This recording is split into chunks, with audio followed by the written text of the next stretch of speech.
welcome you to our college. I also want to take just a few minutes to tell you about a few new programs at the college that we've just recently started. These are opportunities to enter fields where there's a need and there's great pay. So I emphasize these because of those aspects. Just three. One is a new partnership that we've signed with Cape Cod Community College that would allow residents of Roxbury in Boston to be a part of their aviation maintenance program. This is one that, again, individuals can expect with a few years of experience to earn $100,000. It's reasonable. We also launched our Smart Building Technology program. Those are the technicians that work on the heating and cooling of these high efficiency buildings that we're building in Boston. Again, another program that pays very well. And then the third, you may have heard about that we're launching in partnership with Representative China Tyler on the cannabis industry. So again, these are areas where you can get training and get a well-paying job. And so I encourage you to visit our website to find out more about these programs and visit our campus again. I also want to take the opportunity to thank our elected officials who have worked tirelessly to ensure that community colleges have the resources that we need. And these are the opportunities that really enable us to make improvements in our community and to ensure that everybody has the opportunity to learn throughout their lifetime. So again, I hope that you'll join me in welcoming the legislators to our campus and really appreciate the opportunity that they've availed tonight to hear from you about the things that are important. So again, thank you for choosing RCC.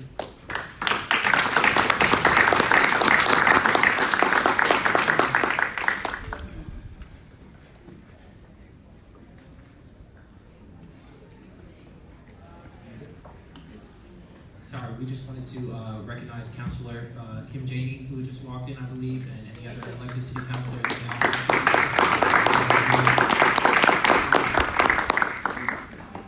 Thank you, Madam President. And Mr. Sims, thank you very much for allowing us to be here at Roxbury. And the center. Am I coming through?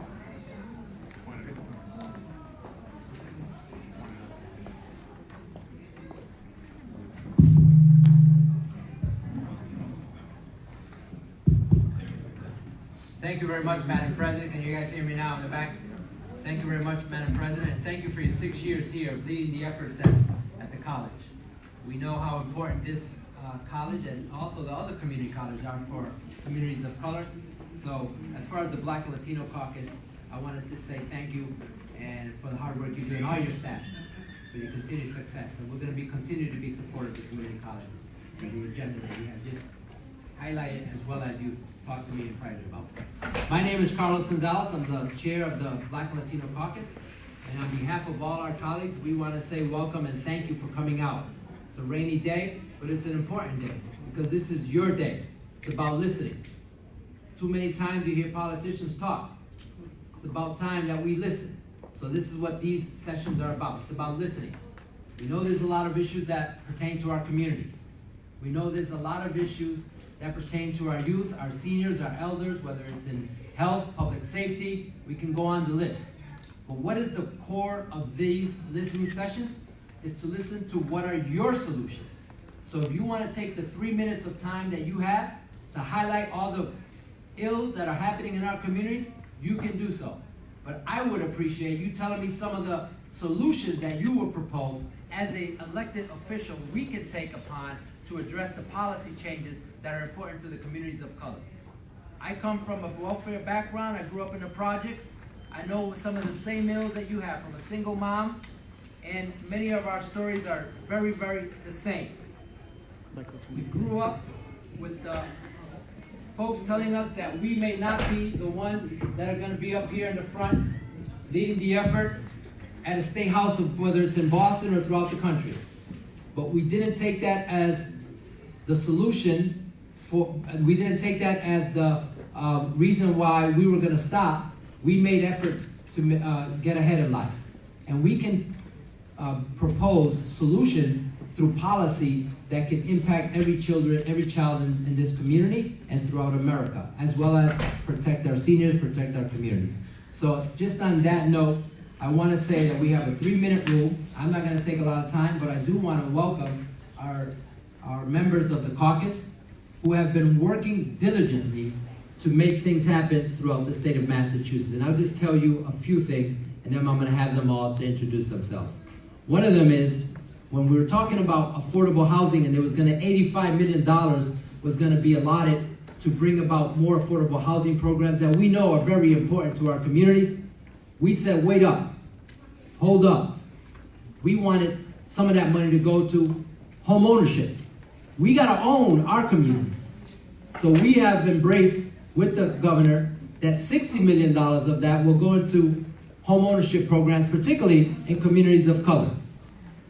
When they wanted to change the issues of the formula of education, we said low-income students, ELL students, needed to also have part of that funding formula. And at this moment, although in conference, we have made significant increases in that budget formula. We've also been at the forefront of addressing issues in the criminal justice reform. And more importantly, we had changes made to the visitation policy, which precluded folks from having more than 5 people visit them, or potentially 8. And we went and addressed that, and now it's increased to 10, and we're looking forward to changing that. And if there's somebody that comes from outside of the area, and on an emergency basis through a phone call, that policy can also change. So those are some. There's many others. There's a package out there that talks about many of our priorities as well as our names.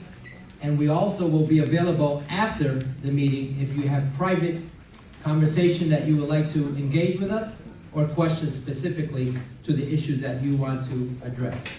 I do want to highlight, because I think it's important, that representative from Springfield, that's a colleague of mine, could not be here because he has a loss in his family, and he wanted to make sure that people knew that that's Representative Bud Williams. So I would like to start to my left and have our members introduce themselves directly. Good evening, everyone. My name is John Santiago. I'm the state representative from here in Boston. I represent primarily the South End and parts of Roxbury as well. Good evening, everyone. I am Representative China Tyler. I have the pleasure and honor of representing Roxbury, Dorchester, Fenway, and the South End. Welcome. Thank you so much for coming out. Buenas noches a todos. Mi nombre es Andy Vargas. I represent Haverhill, the 3rd Essex District. Good evening. I'm Russell Holmes. I represent portions of Boston, Mattapan, Dorchester, Hyde Park, Rosendale, and JP. Good evening, everyone. I'm Representative Liz Miranda. I represent the 5th Suffolk District, representing parts of Roxbury and Dorchester. Thank you for coming this evening. Good evening, buenas noches. My name is Tonya Johnson. Yo soy Tonya Johnson, la senadora estatal. Represento los vecindarios de South End, Roxbury, Mission Hill, JP, Roxbury, Mattapan, Dorchester, Hyde Park, Rosendale. Si usted necesita traducción, hay gente aquí afuera quienes pueden ayudar con traducción. If you need translation, you probably don't understand what I'm saying. If you can give people I also want to just give a recognition and thanks to City Councilor-elect Julia Mejia, who I see in the back, and also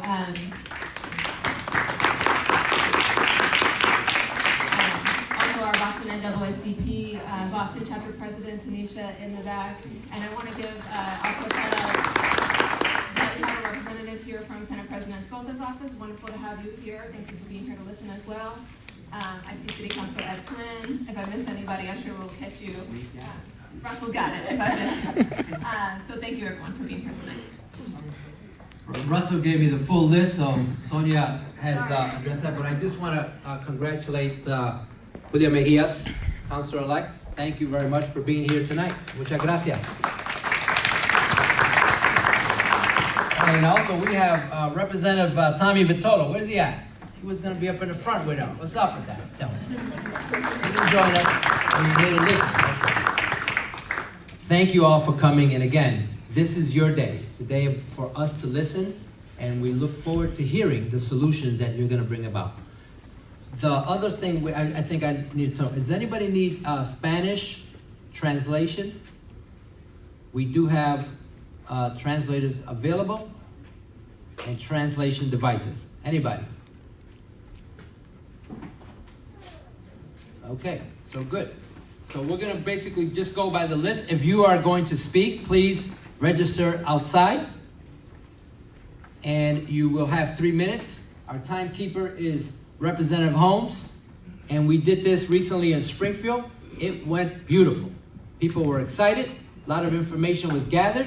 And once we have gone throughout the listening sessions, we will put together a list of all the issues that have come about from all the listening sessions for everybody. But again, if you haven't had a chance to look at the priorities, please do so, because I think it's important as we address some of the issues that we have. First, Mr. Chairman, sorry, before you introduce the first person, I just want to also see, I mentioned that I see we're also joined by a representative from Governor Baker's office. If you can just give a wave in the back. So thank you also, Governor Baker's office, for being here. And I saw you first. I apologize. I saw you.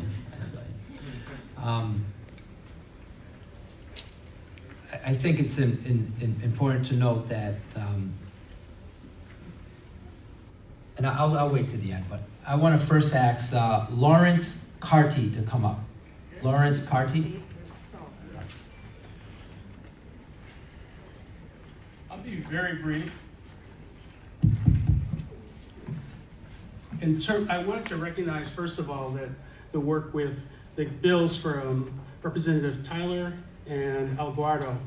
Both of those bills are going to make an important contribution to the issue of displacement. So what would I like you to do, and a lot of my neighbors like you to do? Bring back our ability to have rent control. So legislation that would allow municipalities, without having to go through a home rule petition, to regulate rent, to stop displacement, and to protect renters. So I have just one quick question. Would everybody who supports rent control please raise your hand? I don't think it's the appropriate place to ask that question, but I hear you loud and clear. And we have a bill, and I think it's in one of our list packages, and we'll happily be having that discussion throughout the time. Okay, I will be happy to, if possible, then to ask you individually afterwards. Please do. Thank you. Thank you. That's... Next up, we have the president of the Firefighters Association, Mr. Darryl Hingenbottom. Did I say that right, bro? Yes, sir. Thank you. How you doing? All right.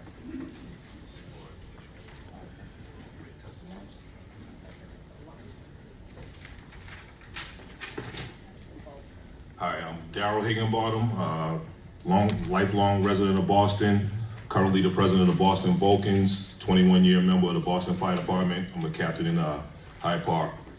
Respectfully, the Vulcans are in support of House Bill H4049, which is the appointment of Boston Fire Cadets that was submitted by Representative China Tyler with approval of the mayor and Boston City Council. And this is due to the lack of hiring the diverse candidates of the Boston Fire Department. All of my solutions are at the back of this page, and one of them are the cadet program. Our organization was established in 1969 as part of the original efforts to diversify fire and police department hiring, which resulted in a court-ordered consent decree in the 70s. The Boston Vulcans are comprised of Black and Latino men and women firefighters, which includes veterans, so we understand the balance that is required to serve diverse interests. We recognize that current hiring practices by the Boston Fire Department are not inclusive, which is partly due to state civil service law. In 2017, an average 5-year firefighter earned $118,500, and approximately 70% of those were white men. The disparity gets wider by each rank and each new contract awarded by the city. Since the end of the court-ordered consent decree in 2003, approximately 90% of the Boston firefighters hired have been white males, although approximately 50% of the exam takers have been non-white. A large majority of those hired are non-Boston residents, and many are not even from Massachusetts. This creates a socioeconomic hardship, and I provided in the data at the back of the page. The cadet program have been successful in many cities like Boston, the Boston Police Department, New Haven Fire, Cleveland Fire, New York Fire, and I have connections to all of those departments. There are many more examples. In 2015, the Boston Police stated that the cadet program was being implemented to help diversify the force. A great example of the success of this program is from the last two Boston Police Commissioners, Mr. Gross and Evans, who were both cadets and rose to the heads of their departments. So we are just in support of this bill, and we believe this is a great way to get Boston residents to a piece of the economic opportunity in the Boston Fire Department. Thank you very much. We usually don't ask questions, and we Okay. do, but I just want, in Springfield, Yes, a sir. firefighter or a police officer has to live in the city before get hired. Is that not the case in Boston? Statewide, there's a 1-year residency, but HR, the Human Resources Law, allows suburban people to change their residency when they leave the military. So that's, creating the issue. Thank you. Okay. Next, we have Alexis Agrismo. Agrisoni. Perdona. Good afternoon, good evening, everyone. Good evening, buenas noches.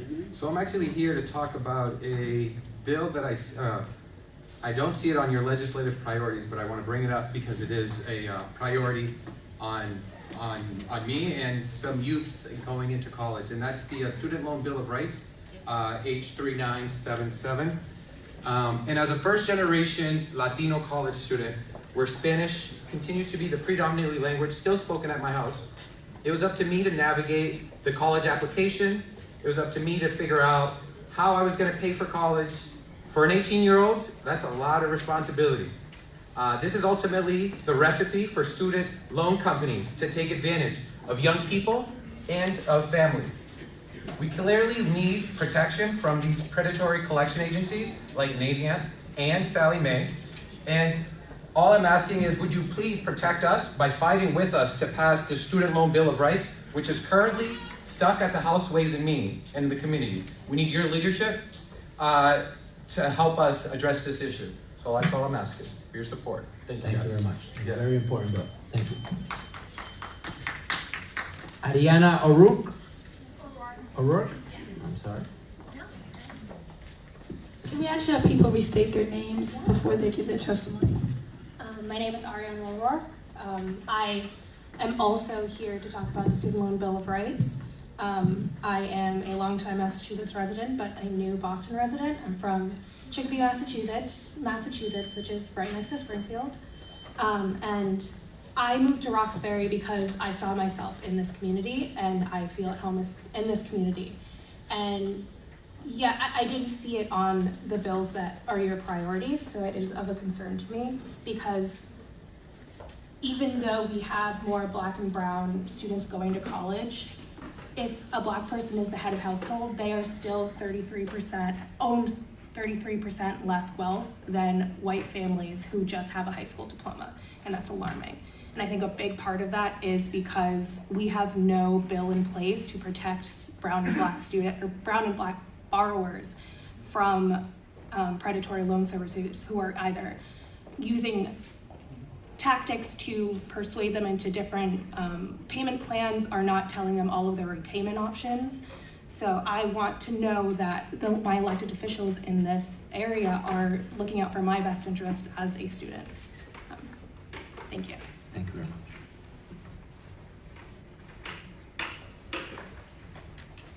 Next we have Isabel Torres. Good evening.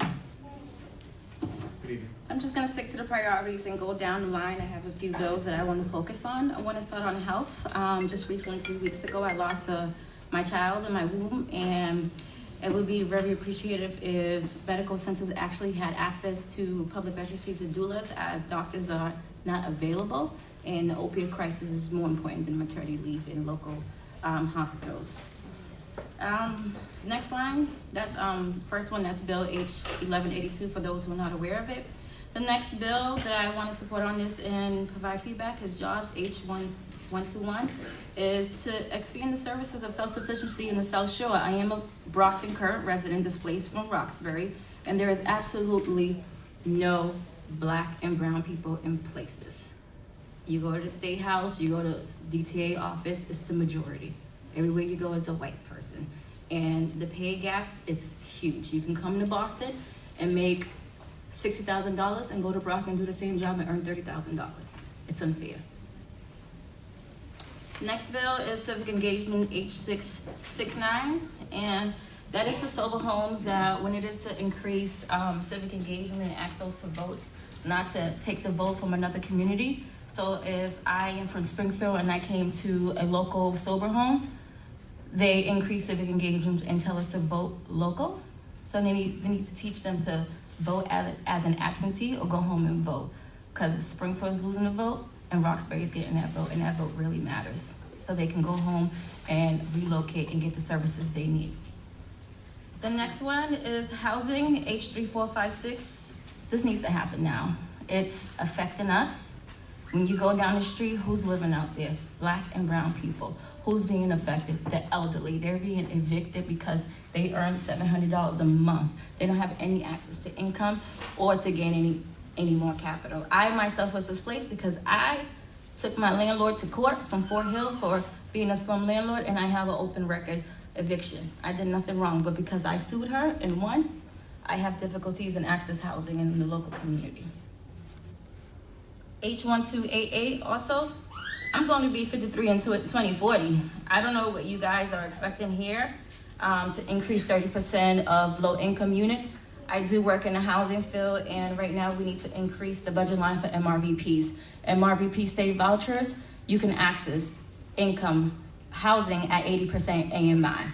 So developers, they don't have to feel like they're being forced to only build low-income housing. Boston housing residents, they can access units at 50%. So we need to increase the budget lines for Section 8 voucher holders and make sure that our disabled and elderly are accessing those. That's it, thank you. Thank you very much. Next is Cisnel Baez. Cisnel Baez. Good evening. Thank you for coming here. I want to shout out Roxbury Community College. I came here and I was able to transfer to Suffolk University through the programs here. And I also am very glad that they're setting the floor for this conversation. Historically, this is a community where a lot has happened, and I'm glad to see a lot of people still continue to have conversations that are important. I'm here to talk about Bill 3977, the Student Loan Bill of Rights, which you guys are familiar with. I just want to give you guys, just brush on a little bit of the history and the numbers. There are 900,000 student borrowers in Massachusetts. That's $33.3 billion worth of student loan debt. And most of the student loan defaults in Boston are here in Roxbury and Dorchester. So we're defaulting on all the loans that we take out because we're not able to pay them. Now, the reason why I'm trying to have you guys support this bill is because it's currently stuck in the Ways and Means Committee. And I would love for you guys to support and get this out of there and pass it.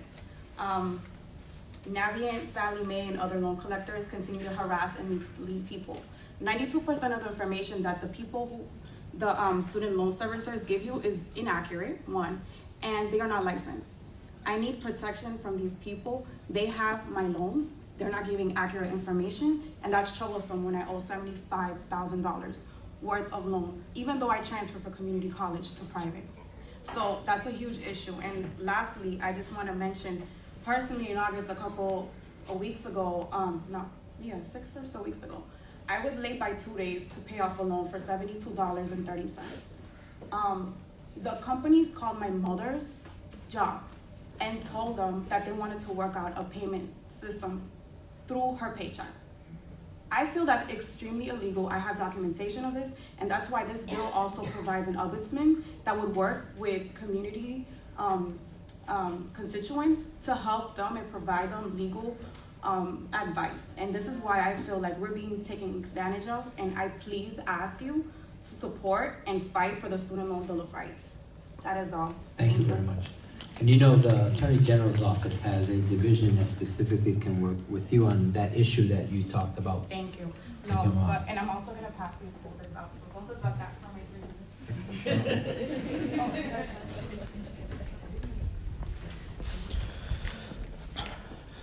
We're also joined by Representative Nika Adeguado. Thank you. And we also have new candidate-elect, Kinsey Buck. Is back. Thank you, Rep. Congratulations. City Council. All right. Next, we have Mr. James Hill.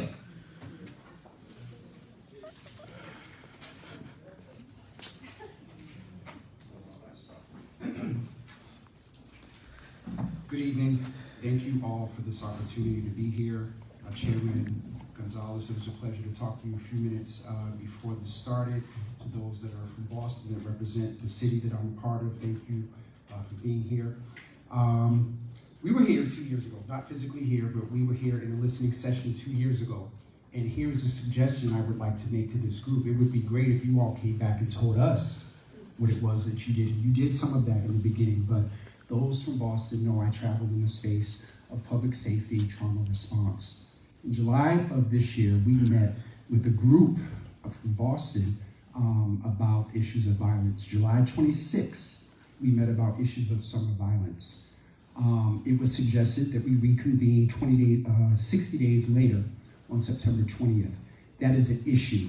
I just wanted to name that, but since I have 2:10 left, what I will say is we need you all, especially in Boston, but the whole group, to be more aggressive around the proper allocation of funds around SSYI. It is not working in Boston. Boston police get the money as a grantee, and then they operate as a guarantor and give out sub-grants within their own city department. And there is a rumor, and we can't get the information because we can't get our state legislators to work with our city councilors in Boston to demand the information. There's a rumor on the street that a city entity gets 35, and I heard as well up to 60% of overhead. The police get the money, they give it to the Boston Public Health Commission, and they're charging them, let's say it is 35%. Why is the Health Commission charging another quasi-internal city agency 35% or whatever type of percent overhead, and that money can be on the street? The SSYI model in Boston is not working. Organizations are being funded that don't have any proof or effectiveness of working with young people that are shooting or who have been shot. With my 55 seconds left, the $10 million that dwindled down to $8 million because of the $2 million overhead, I understand that there's another $10 million coming, and just because there is going to be bullet points and RFP about smaller businesses, I don't care if it's a smaller business. If it's not effective and they do not prove that they do not work with young people who have been shot or shoot, they don't need to get the money. We went as far as suggesting that you all stop the money that you gave already to make sure that the money is effective. I got 20 seconds and I'm going to do this. We need each and every single one of you, one, to make the killing and the killing by black and brown boys in Massachusetts a priority. Opioids a priority, and I get it, housing and everything else is a priority. But if these people are not here to live, they won't need a house. There won't be an opioid for them to take. My last second. Thank you very much. Hold on, Mr. Hill. I want to give you another minute because I want to hear, outside of the accountability, which I've addressed with some of these members, and they've done a great job addressing the same issue you've done as a caucus. And in fact, we were with the Speaker of the House today, this afternoon, specifically to the issues that you're raising. But I want to know, outside of the accountability issue, which you've raised, and we hear you loud and clear, and I ran part of an SSY program up in Holyoke, Massachusetts at one point.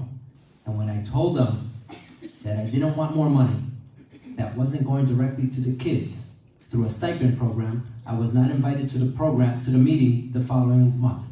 However, I want to know what's your solution. My solution is that we need aggressive, well-coordinated case management.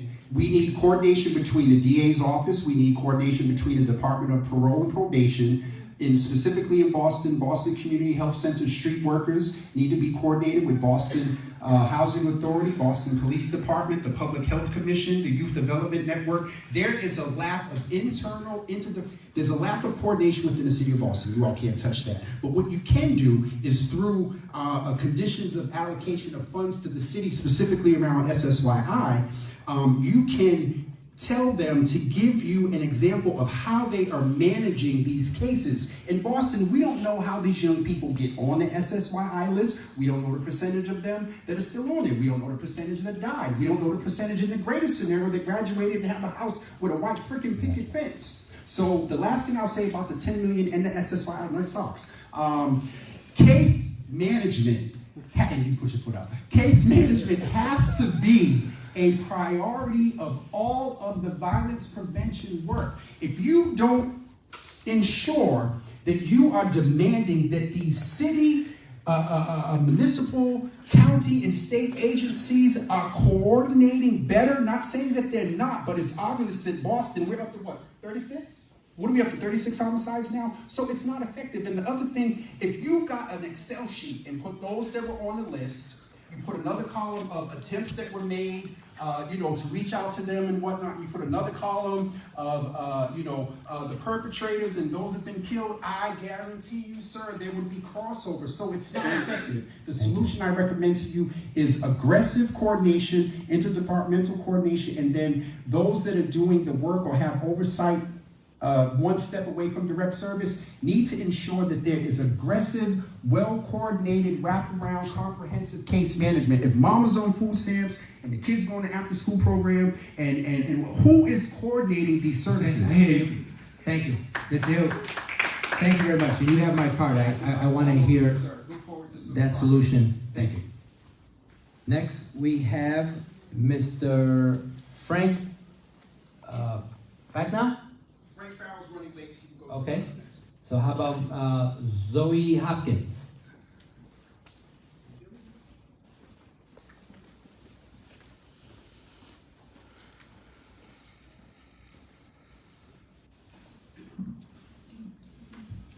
Good evening, my name is Zoey Hopkins. I'm here to represent Families for Justice is Healing, an organization built by incarcerated and formerly incarcerated women for the liberation of incarcerated women and girls. We are here to express deep concern about conditions at South Bay Jail where Black and brown sisters are suffering in cages. We have heard from women that being at South Bay is inhumane and unbearable. South Bay is a jail designed for men, yet women from 4 counties are suffering on the inside. There is a long history of South Bay existing as a bastion of sexual assault and violence, and this record has not changed. Our sisters at South Bay are being denied sufficient access to telephones, bedding, clean clothing, and basic hygiene products. Many of them have complained of finding mouse droppings in their food. Women are also being locked down inside for far longer than is even remotely humane or acceptable and have limited access to fresh air. Our sisters incarcerated at South Bay are being denied contact visits with loved ones, including with their young children.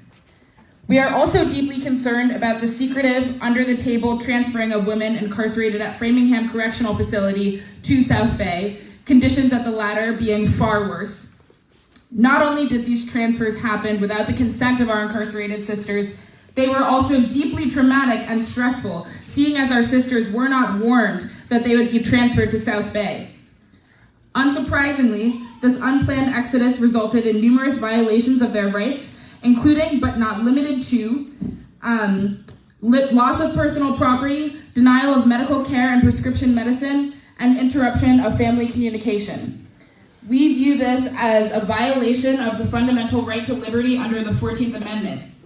We are also shocked to learn that some of our sisters were incarcerated at South Bay past the date marking the end of their sentence.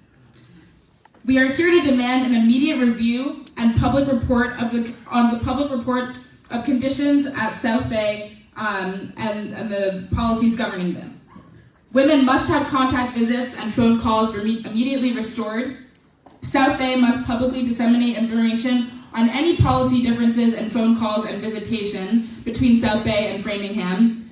Corrections officers must have their records of sexual assault investigated. We also demand that women's property lost during their transfer from Framingham to South Bay is restored.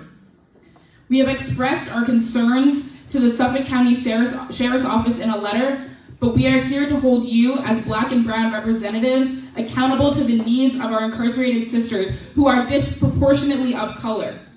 It is our goal to end the use of jails and prisons as the default. We must instead work towards community-based solutions rather than lock people up in cages. The situation at South Bay is a crisis, and we demand that you do something. Thank you. Thank you very much for your testimony. And thank you to all who have come to join her, because I think it's a very important issue.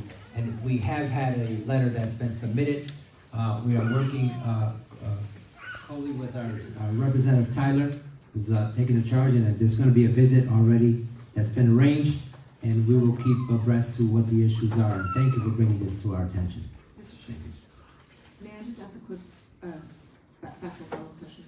I'm just wondering if Families and Justice with Healing could share with the caucus a copy of the letter. You mentioned you sent a letter to, I think, the sheriff you mentioned. Yeah. If you could share a copy of it.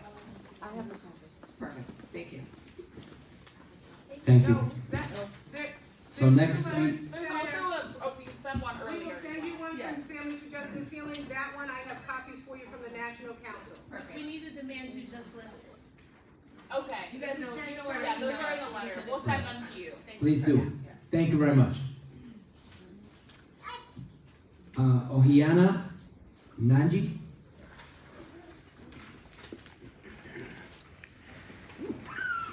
Next, Ohiana Naji.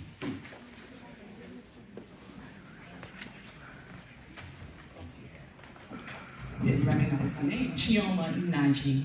Chioma? Yes, sir. Naji. So thank you for having this meeting. I appreciate being here. I'm going to respectfully challenge you to think about who's not in the room. Who's not in the room from your local cities, who's not in the room from who you say that you represent. When I think about that question, I think about who I represent and who I serve on a day-to-day basis. Again, my name is Chioma Ogechi Naji. I'm a first-generation Nigerian.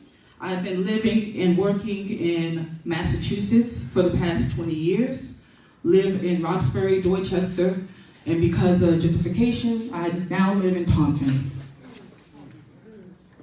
I work in the health field, but I am a community activist.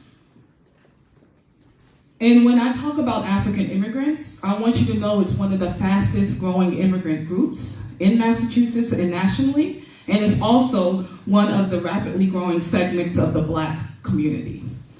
I'm not just saying that. An article in 2016 was put out by the Boston Globe, and also a national organization that tracks migration. The Migration Policy Institute is also making that a stated fact. You may know that African immigrants migrate here for work, educational opportunities, to reunite with families, and also to flee persecution, just like other immigrants. These communities have historical ties in Boston, like Cape Verdeans who live in Upman's Corner, long-standing refugee communities like the Somalis that live in Roxbury and JP, and newer groups seeking asylum from countries such as the Congo and Rwanda that live throughout our various cities in Massachusetts. We know that some of the biggest African communities are in Worcester, are in Lowell, and right here in Boston. When I talk about African immigrants, I want you to know that they are owning businesses, they are a part of the labor force, and they're even a part of making Boston and Massachusetts as beautiful as it is by hosting local cultural activities such as the African Festival in Boston, the African Festival in Lowell, and the African Festival in Worcester. African immigrants bring strengths of resiliency, economic growth, and cultural diversity. So what does that mean? You want to know solutions and strategies? First, I want you to understand that this population is too often grouped under Black/African American. I'm not saying that as a reason to be divisive. What I'm saying is how are we being inclusive? And how are we ensuring that when we say Black people, we are talking about the subpopulations of Black people, including immigrants. Immigrants have a totally different experience here in the US in connecting to systems, and we already know what's happening in this anti-immigration rhetoric that is happening in the United States and how that's impacting immigrants being able to just live. So what does that mean? That means that we need to think about how do we disaggregate data, such as the Bill H 2681. Disaggregating data will allow us to identify the particular issues that are being experienced by African immigrants, which will also allow us to better allocate funding. I'm also going to ask you that you open your doors when we knock, because we will be advocating and organizing as we move forward, because that's also a big part that's missing in our work. This permanent body that we seek to develop, we also want to have a relationship with our local and state leadership. Other places have done this, such as Washington, D.C. They have a mayor's office on African affairs. Also the Bronx that has an African Advisory Council. And I'm sure you're going to tell me about the new Bostonian office, but I don't have time to explain why that's not appropriate. The last thing I'm going to say is that you think about your own outreach strategies as you think about who's not in this room. As a community that is not used to engaging in this type of process of civic engagement, that means putting up posters, that means doing PSAs on the TV shows, is not appropriate for this population. You're thinking about differences in terms of learning, differences in terms of language, and we need to take that under consideration when we are asking African immigrants and other populations to show up in these spaces. So I ask that you're intentional as you think more about your outreach and who is not in this room. Thank you. Thank you very much. And thank you for organizing the group, because I think it's important that we learn also, because again, Black, whether you're from immigrant communities or you're from South Africa or from any other part of the countries, it's important that we all learn about each other and our cultures and what are the differences. And the Latino community is no difference. We have we have a lot of dialects, and one word could mean a whole big difference to another community. So thank you very much for what you're doing. Next we have Windia Rodriguez. And after that is going to be Tonya Johnson.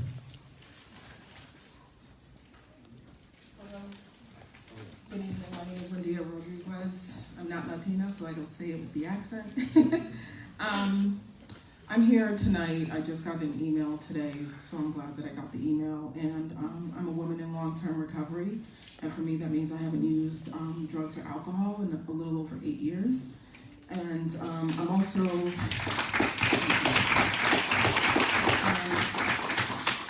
also a recovery coach with a healthcare organization. And one of the things that I wanted to come here to talk about, well, a few things that I'd like for you to look into. I recently learned about, there's a Molina Cast 2.0, and there's a task force. Now, every time there's a task force, there's never representatives who are Black and brown people. It's usually majority white. They had a recovery coach commission, and there were 2 people of color on there. And I specifically asked, how do people get on? How did we not know about this as people in recovery? And why aren't we being informed before these task forces are formed? So that's something I'd like for you to look into. The mayor's office is kind of spearheading that. And they said a little bit from this community, South Boston, a little bit from Dorchester, and what about Mattapan, Hyde Park, Rossendale? Nobody on the task force from those areas, and that's really sad. And then there's also a minority grant that I want you to look into as well. I asked them about that. And again, who's getting this grant money and who is it being disseminated to? Oftentimes when there's recovery monies that's happening, it's not trickling down to the people who are in Boston. As a recovery coach, I see people coming from other communities using the resources here in Boston and then going back out to their communities. The drug courts are filled with people who are non-people of color. They're always people who are opiate users. And this has been a problem in our community forever, with crack cocaine, a liquor store on every other corner, and in our communities, and it's all the money is being flowed into opiates. And when I'm working in a hospital setting, it's not opiates that are killing people, it's alcohol. Alcohol is killing our people.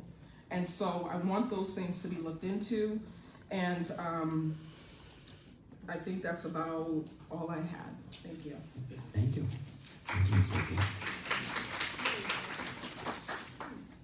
Tonya Johnson, right? Taya? Taya. Yep, Tonya Johnson. Hi. So my name's Tonya Johnson. I'm an NP student at MGH's IHP, and I also work with the advocacy group SIFMA Now. So I spoke at the hearing on safe consumption sites that the Committee on Mental Health, Substance Use, and Recovery held last month, which I know Rep.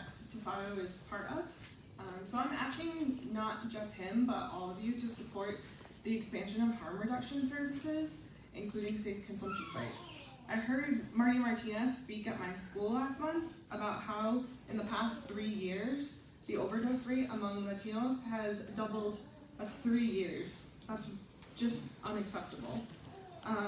We need aggressive and progressive measures that focus on both recovery and harm reduction, including safe consumption sites, a measure that's evidence-based.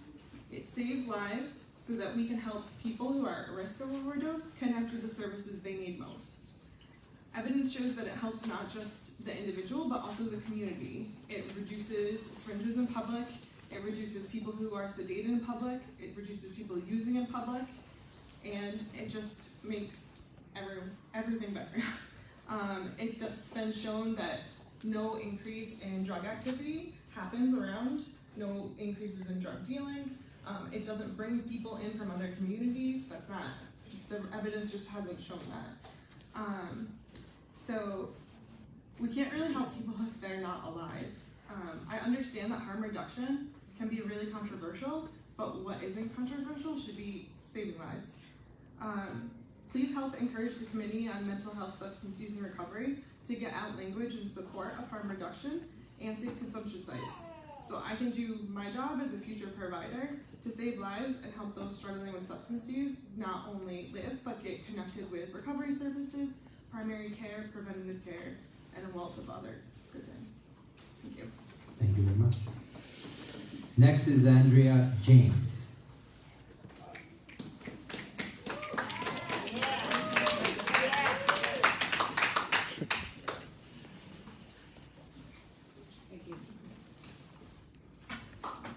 Chairman, thank you very much. Members of the Caucus, thank you for this opportunity.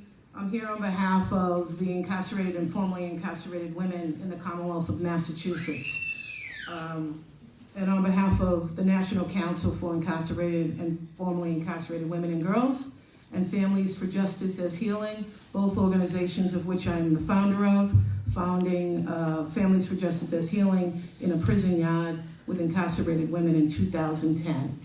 And we're here to demand that the recent mass transfer of women to the Suffolk County House of Correction, South Bay, be rectified. County women were recently moved from Massachusetts Correctional Institution at Framingham to South Bay without notice, without consultation with the community, and in violation of numerous MBLLC regulations.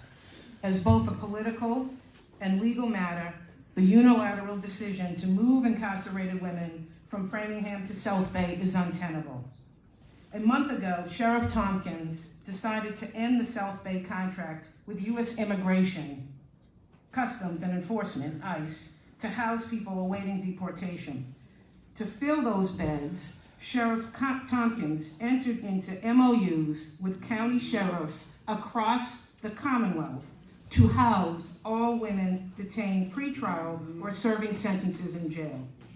As a result, women who were housed in the state facility at Framingham were transferred to South Bay without warning. Not surprisingly, this unplanned mass exodus resulted in numerous violations of their rights. The list includes, but is not limited to, the loss of personal property, denial of medical care and administration of prescription medication, interruption of family communication, and unnecessary stress, especially for those contending with mental health issues. Even worse, some women were not released in a timely manner due to a lack of communication between Framingham and South Bay, resulting in unauthorized extensions of imprisonment, a violation of the fundamental right to liberty under the 14th Amendment. Furthermore, no woman should be subjected to confinement at South Bay, given the institution's long and current history of mistreatment of women, including sexual assault, rape, and other forms of abuse. This track record has not changed.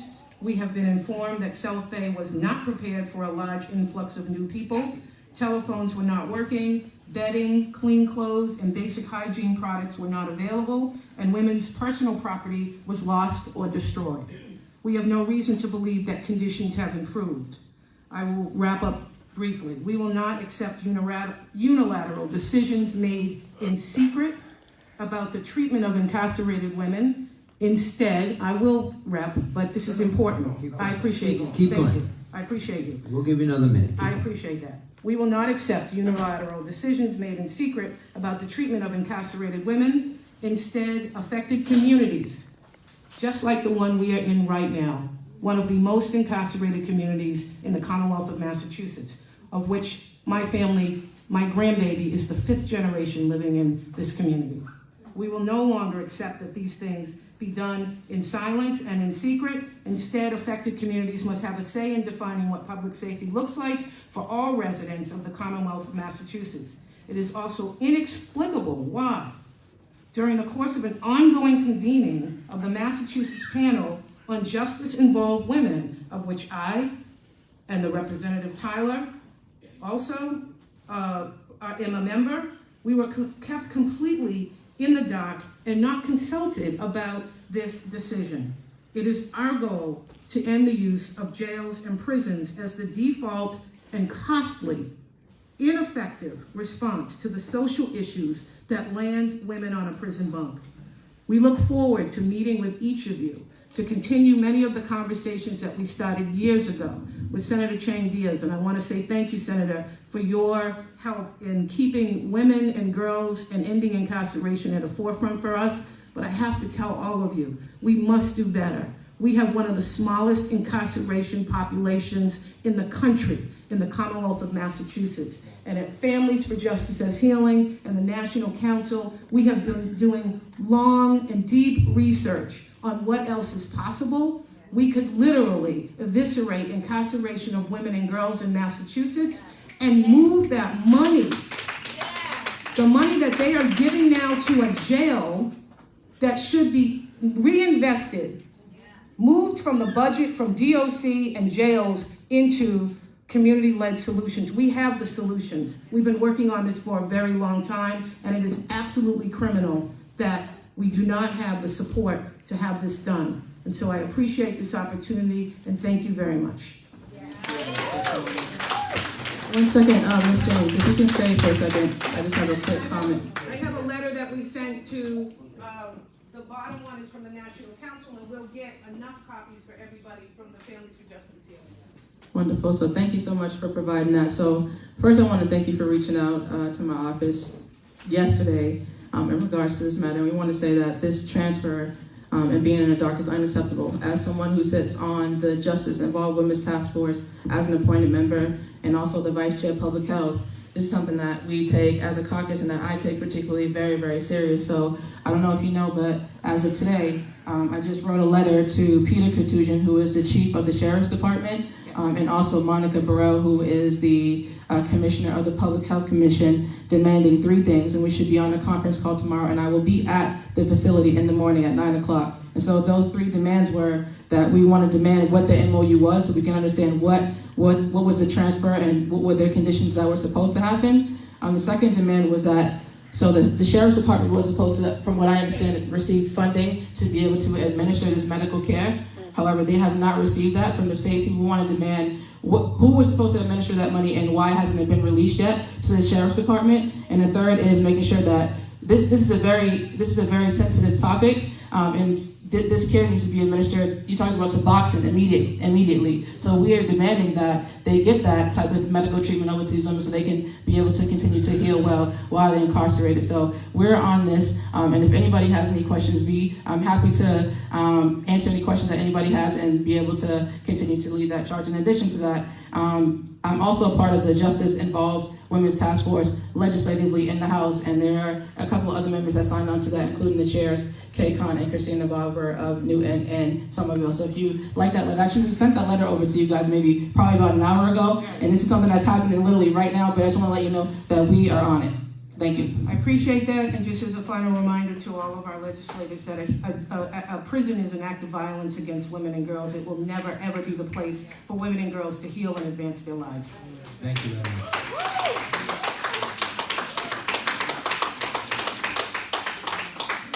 Next we have James Mackey.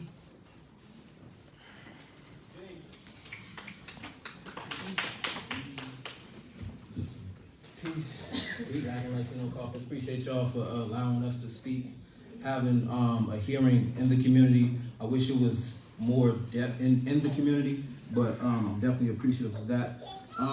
A few things that I want to talk about. One is House Bill 1440 that you wrote, Rep. Holmes, and that's a bill to enact and establish the Massachusetts Commission to end structural racism.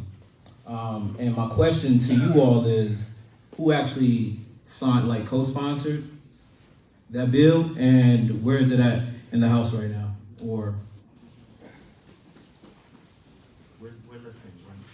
can you just nod your head? It's a priority for us. It's a priority? Is it a priority? Because if it is, I don't see it on this list. And I think that's extremely important especially if we're talking about structural racism. We're talking about all of these ills that our people are presenting to you all. We're talking about the housing crisis. We're talking about the violence that our young folks are dealing with in the community. We're talking about the lack of economic, social, and political justice that we're not receiving. I feel like that's extremely important. That should definitely be a priority. So I'm demanding you all to make that a priority. The other bill is the bill that Rep. Tyler had wrote. I'm definitely appreciative of that. And that's the bill on, it just went away, hold on one second.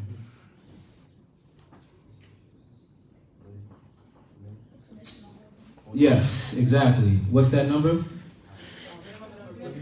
Okay, yes, the Active Commission, exactly. So on Black men and boys of color, I feel like that's extremely important, seeing that there's a lot of disparities amongst Black men and boys in the state of Massachusetts, seeing that most of our young brothers are incarcerated at an astronomical rate and continue to be incarcerated and continue to be hyper-policed and hyper-criminalized in their own communities with lack of opportunities. I have brothers that come to my job all the time looking for opportunity and can't navigate through numerous racist systems that continue to set our brothers back, where they can't provide for themselves, they can't provide for their family, and they can't be a tax-paying citizen in the state of Massachusetts. So I think that that's something that we definitely need to do something about.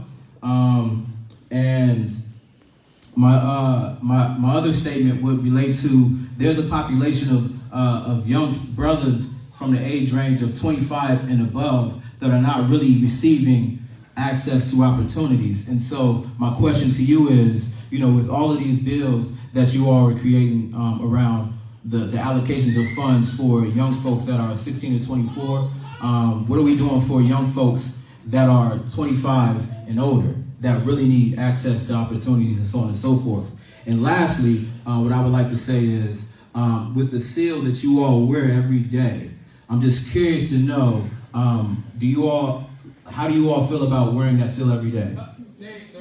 Because the reason why I asked that question is because if you look at the seal, it has an indigenous brother on there, right? And then it has a person that has a sword looking like it's going to chop his head off. So going back to my first statement with talking about building a commission around to end structural racism, I mean, we got to think about the seal that represents this state. And my question to you all is think about that. Well, that's a rhetorical question, but think about that. And what are you doing, and can you do more in your role to really galvanize more folks in this space or somewhere else so we can show up and so you can really hear what we have to say? Chairman, may I just briefly? So because you asked questions, just a couple of key things. James, hi. So one is some of our offices, mine included, do collect names of men and women who are looking for job opportunities. I have found it to be very slow work, but we don't give up on it. And so please do continue to send us those names and numbers, and we connect them with the jobs that are happening at the city and start them through that process and facilitate it, and then can also provide resume support and things. And I did file again, because others filed it previously, a bill to ban the flag and seal and to change it. And then there's also a number of commissions, including to address the injustices against indigenous. You still listening, James? Because it's just for you. Okay, that's all right. And so we do have that bill. I think it'll take at least a couple of sessions to get some movement on the flag and seal bill. And so we've done small, tiny things to protest in my office, but the most important thing we can do is follow the leadership of the indigenous community, some of the leaders which live in my district over here in JP. And so we are working on that as well. Thank you. Thank you, James. Stacy Gordon. Stacy. Good evening. Good evening. Chair. Thank you. Black Caucus, Black and Latino Caucus. My name is Stacy Gordon. I am a member of the National Council for Formerly Incarcerated Women and Girls. I'm also a board member of Families for Justice is Healing. I am in long-term recovery. I'm also a former incarcerated woman. I am here. I get really emotional about this topic. Thank you, Representative Tonya Johnson, for immediately responding to our call. I think one of the things that we did not include in that letter, in that request, in that demand, is that I'm really wanting to express what it feels like to be incarcerated. South Bay is not designed for women. We should not be incarcerating our sisters in that building. They have a bathroom, shower right in the middle of the center of a day room. I will never forget that. We are women who should be treated with dignity and honor, no matter our mistakes. I lived in that jail. I lived in Framingham. I made mistakes in my life. I am fighting to the end till I die to end incarceration of women and girls. We should not do that to our community. We are generational. We come from generational trauma. I myself, I have no, I don't have a problem with telling my story. I come from a rape, and I come from dysfunctional family, and also am a woman of incest. I have been traumatized and traumatized and traumatized, and you double traumatize us, triple traumatize us, incarcerating in that jail. That jail has no business for a woman. And so I'm here to say we want to shut it down. We've asked time and time again to stop treating them women like that, and then they blinded us by forcing women to come out of Framingham because that prison is septic. That prison has mold. That prison has all kind of asbestos and everything else, and they forcing them in a county jail and taking away all their rights. They don't have rights to their children. That prison, that jail is not, it doesn't have the capability to give those women the needs. What about the children? What visits do they have? They took away all their rights. Additionally, I want to say that I educated myself. I have a master's degree in mental health. We don't talk about mental health enough. I'm also licensed in alcohol and drug abuse counseling. I am a founder of New Beginnings Reentry Services. We have a different plan. We should be looking at the community different. We should be healing. We should be building healing centers for people. We should not be incarcerating anybody. I go out here every single day. If a woman is in Milford, Mass, Framingham, Mass, Fall River, Mass, I do this every day. I'm here to help the woman meet herself for all the mistakes that she's made. And so we're saying that we need to look at the community and build a whole different community. Healing. It's about seeing someone with mental health and stop incarcerating us because we have mental health issues. I needed to say that. I have a business that I formed. I can't afford to buy a property. My whole idea is to build a property, have a property, a residential reentry program. Your bill here, H1525, says establishing those that seek a reentry services programs cannot be denied sentencing to community corrections program. Why are we still correcting something that you keep trying to reform? We don't need to do that. We need to build healing centers. This cannot continue to be under the DLC policy. I have a reentry program. If the money was available, redirect that, allocate that into some mental health, trauma expressive therapy programming. We should not continue to have these women and men under the DLC policy when nothing is changing. Thank you very much for listening.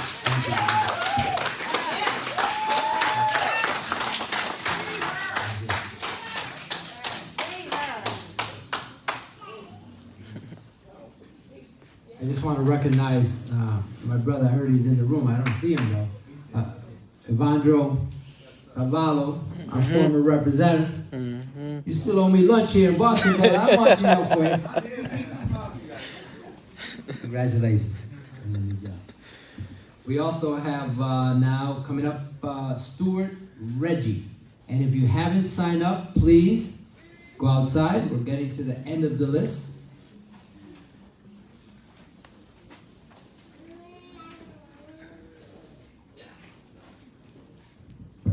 Yeah, sorry, I think I put that in there backwards. It's actually Reggie Stewart. Reggie. Sorry about that.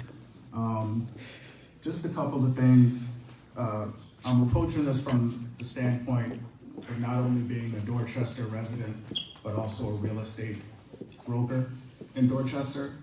And I look at this housing thing, and I was very disappointed when the brother came up and he talked about rent control, and then it's just kind of a move on. With Black and brown families catching the brunt of the displacement, I don't understand how every hand doesn't go up. I don't understand how that's not on the agenda. Like, nobody can afford the rent. And in terms of my client base, overwhelmingly, Black mothers call me for housing. The landlord is selling. The rent went up. The landlord won't fix it. No one will take my voucher. You can go down the list. And I look at this higher production goal, 427,000 units by 2040, 20% of those being affordable. So when you do the math, our goal is 85,000 affordable units in 20 years. That does not help the Black mother who has to be out of her apartment in 20 days. Y'all gotta do rent control, bring it back to the cities, let us put it in. Of course, we gotta do some long-term stuff, but again, these people are being displaced now. On my block, 10 families, gone. All of them Black, just within the past 6 months. And the environmental justice piece, we should also consider lead poisoning. I read a study to where when tested, there is a 90% prevalence rate of lead poisoning for Black and brown children. I had to read it 5 times because I didn't believe it, but that is the number. And one of the cities that they picked out, they took a map of where the Section 8 vouchers are, and they also... Sorry, Reggie, can you just, 90%, can you explain that statistic? 90% prevalence, what does that mean? Well, when they tested the children, 90% came up with lead poisoning. And I still cannot believe it. Like, even as I'm telling you this, I don't believe it. but that's the number. Like, if you want to give me a card, I'll send it. But like I said, back to what I said about the Section 8 vouchers, you take a map of where the Section 8 vouchers, and then you take a map where the highest concentration of lead is. You overlay those maps, they are pretty much the same. What that means is you are sending the poorest families, the blackest families, the brownest families to where the lead is. Like, we are poisoning our children today. Like that's literally what's happening. And in terms of economics, I don't understand what I'm seeing here, because nothing is dealing with the racial wealth gap. We've had the color of wealth in Boston. It's been for 5 years. You know, I'm an African American male. We've been here 400 years, and I have $8 in wealth. It makes no sense. So I don't see how any black official can justify their existence in this space. Our Dominican brothers and sisters have zero. If I were Dominican, every Dominican's gone. In 2020, when it's time for me to vote, I'm getting rid of them. So we really need specific and intentional policies that deal with the wealth. The black mothers cannot stay where they are because they do not have wealth. The black men go to jail because they commit crimes, most of which are financial, because they come from families that don't have wealth. People are self-medicating with opioids, with crack, with alcohol, because they're depressed, because they are locked out of wealth. We need to have specific and intentional policies that redistribute wealth in this state. And I'll just kind of wrap it up by saying what Ayanna Pressley said recently. I don't need a brown face that's not going to be a brown voice. I don't need a black face that's not going to be a black voice. But that's all I got.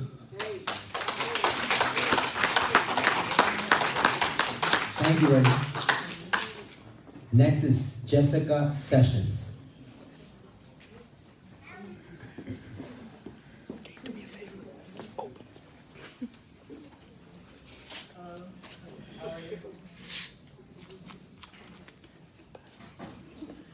First, I want to say thank you so much for giving your time to the community. I'm actually from the International We Love You Foundation, and I know that some of you we've worked with in the past, Representative John Santiago and Representative Liz Miranda, on helping the communities. The reason we're here tonight was, one, to listen and to see where a lot of the areas are in need, and then also to offer our service to you as constituents and public servants of your community. The International We Love You Foundation is really centered on accomplishing the 17 SDGs, which are the Sustainable Development Goals. And they include no poverty, clean water, clean oxygen, many things like that, environmental protections, many things that I saw in a lot of your bills.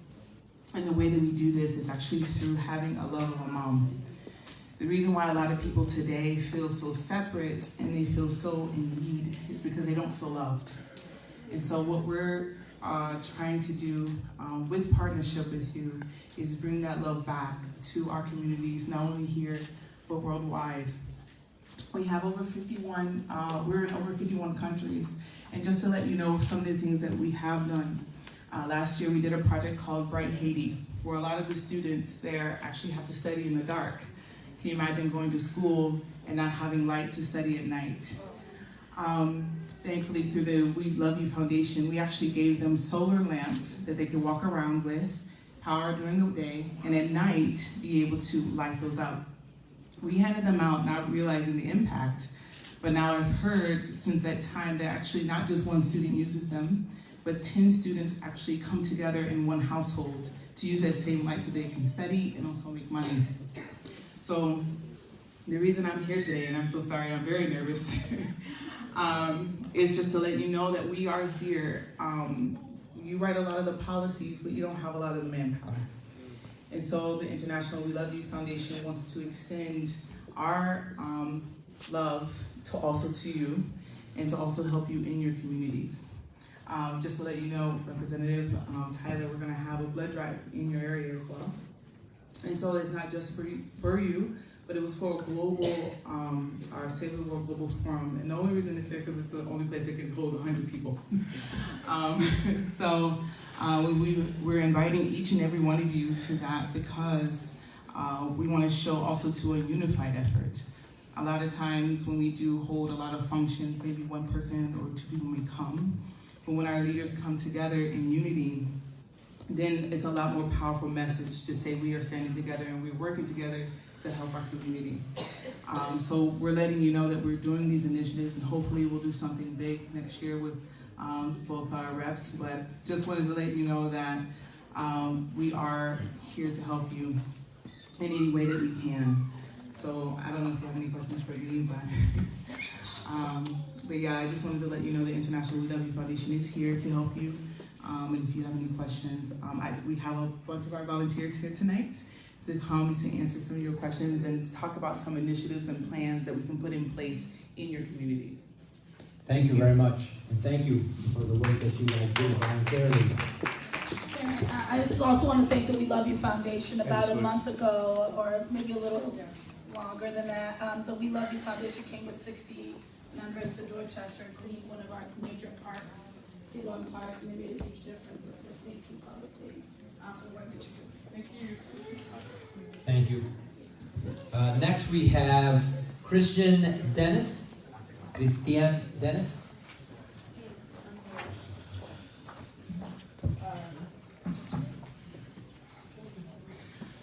First, I'd like to say thank you to Chairman Gonzalez and Ms. Miranda for allowing my father to be present at my great-grandmother's Florence Miranda's funeral back in October. And I'm also here to speak on those situations because I am an advocate for my father, who's just so happened to call me right at this moment. So he is listening. I'm not sure how illegal that is, but really nervous, and I feel like this is not in vain. So things that I can speak to as a person that's a visitor would be visiting rights. Your clothing is changed all the time, and a person who may not have transportation or just access to these facilities, if you go there and you've been going in the same outfit multiple times, sometimes you are turned away. Oh, sorry. Sometimes you're turned away, not sometimes, all the time, you're turned away to go and get other clothing. And now, since I've been granted the right to see my father after being denied, I conveniently enough went in colored pants, which is not usually the case. Now there's a new law where you are not able to wear black and blue jeans.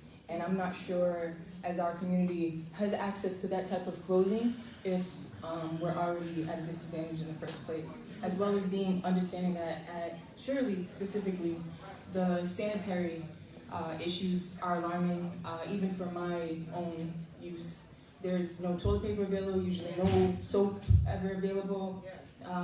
They're very disrespectful when it comes to bringing you into the facility, never mind with young kids who are having to go through this process, feeling like a person who is incarcerated. And a lot of people don't know that feeling because they don't go and visit loved ones or someone that they knew that is incarcerated. Communication, that is a huge thing, I feel like, because they're cracking down on that too, desensitized. So you are no longer able to send in cards. They are now printing your cards and stapling them and being very cold in terms of how they're getting them. Your pictures, now you have to go through apps. Just as a lady said before, in terms of being an immigrant and coming here, not everybody is tech savvy. I come from an engineering background, and I do not want to use sometimes an outsourced service to send my father pictures of my loved ones. In terms of appeals and parole, I'd like that to be checked into. I'm not sure or privy too much into the laws, but I don't think it's fair if someone is trying to appeal or go through a process of statutory where you have good behavior. My father himself has been on good behavior for the last 5 years with -3 points on his system. I'm not sure if you're understanding the point system. And he has been in the medium security and not sent to minimum based on his accreditations, as well as being very involved in the prison industry in terms of his education and leading programs and being head of certain things. I think that needs to be looked over, as well as the whole fentanyl crisis and opioids. They're cracking down and putting people in lockdown and solitary confinement over and over to clear the space from whatever's being brought in. But then when that is done, no later than a day and a half, people are dropping like flies, so therefore it's not coming from within the people population, it's coming outside. So that needs to be looked upon as well. And as well as in terms of getting funding to housing, I would like to know how I can own these spaces of conflict resolution into healing programs, because I myself feel like this is needed in terms of the community. And thank you. Sorry so much. No problem. And if you need more time, please do. I wouldn't take more time. I would rather sit with you all, because I do have a plan in terms of cooperative economics and how to break the cycle of disenfranchisement and wealth in our community. Thank you. And I apologize for you having to go through that situation. Liz Miranda did an outstanding job in making that happen. And I just want to commend her, but also thank you for your advocacy on behalf of your brother and your family. Thank you. Bless you. Sorry for your loss, and your father. Sorry for your loss. Hi, Steve. One thing I just wanted to say to you as you went to your chair, one of the things that we worked on the visitation number of folks, we've been working on classification as the Black and Latino Caucus. We also have a subgroup on solitary. So prison reform and criminal justice reform, even though they passed this bill, we are all sort of committed to that. So thank you, and we'd love to have you. Okay. Including the points issue. And so we would like to see that more automatic, and Representative Holmes has been pushing for years, but now there's a lot of support on this caucus. We need abolition! Woo! Yes, thank you for having your father on the phone. Nothing wrong and everything right about that. Thank you. That's right.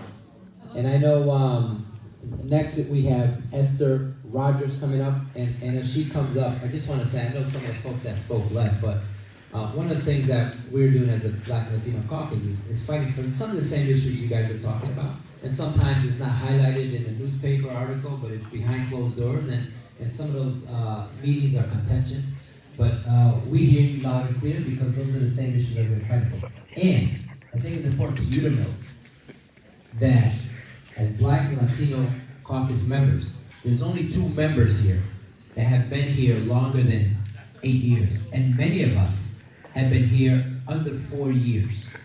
So we are championing the same issues. We're fighting together with the folks that have been here, but there's been a change. And we're going to continue to fight, because there's new blood, new vision, and new missions and visions that are the same as yours in the community that we serve.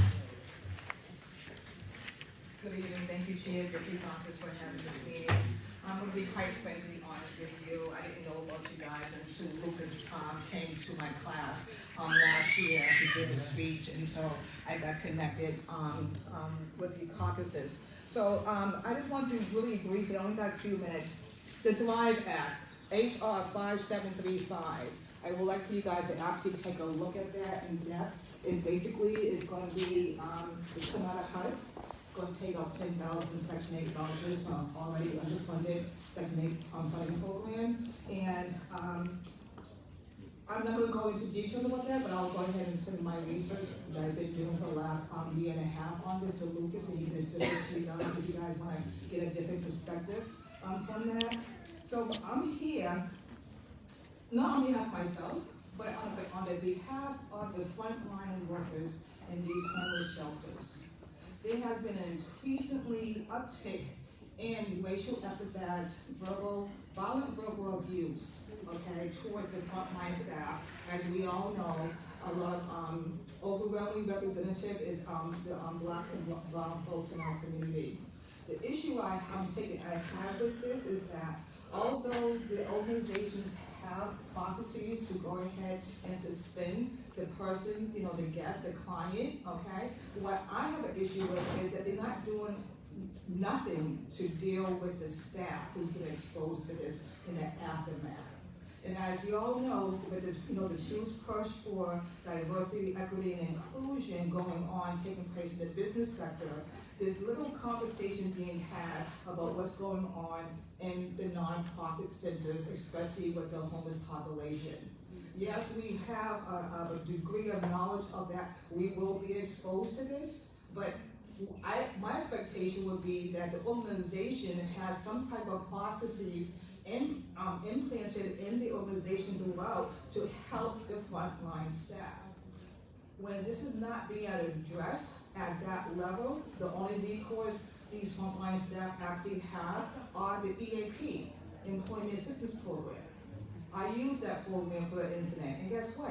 It's useless because it does not understand how these racial epithets, verbal and physical abuse affect the minority population. So what ends up happening is that you lose productivity, people leave. It's a high turnover rate. We all know it's a high turnover rate, but there's nothing being done to address what can we do for the mental health being of the frontline staff people who are exposed to this type of environment, whereas that management are not acknowledging the fact that they acknowledge it's taking place because they see the incident reports, but they're not acknowledging the fact that their staff is sick. So my whole thing is this, I've been saying this I've been in this field for over 30 years. I've been saying this for a long time now. These organizations are sick because of the policy that coming through legislation for the grant funding, but in turn, they're making their staff sick by not addressing the racism that's taking place and how the staff is actually dealing with it. Thank you for my time. Thank you. Next we have Linda Freeman.